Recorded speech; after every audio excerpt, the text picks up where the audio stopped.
In this video, I'll show you how to import shared community-created Anki decks from AnkiWeb and explain when they're actually useful for studying. Let's get started. First, open your web browser and go to AnkiWeb.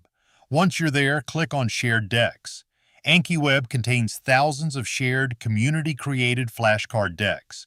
These are made by other Anki users and shared publicly, so you can download them and start studying immediately instead of building everything from scratch.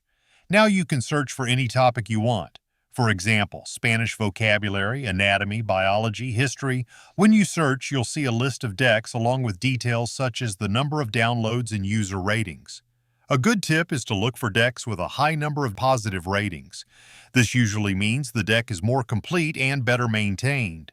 Once you find a deck you want, click on it, then click Download.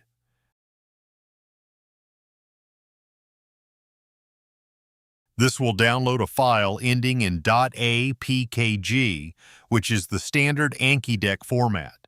Now open Anki on your computer. First, make sure you are in the profile where you want to import the deck. You can check the profile name at the top or go to File, switch Profile, select the correct profile, and click Open.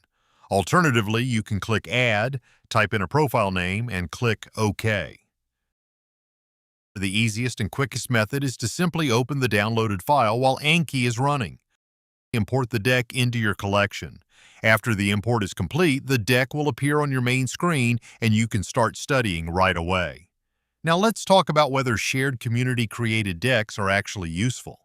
The biggest advantage is speed.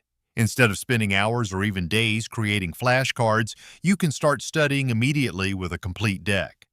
This is especially useful for subjects that require heavy memorization, such as languages, medicine, anatomy, geography, and standardized exams. Thanks for watching, and I'll see you in the next tutorial.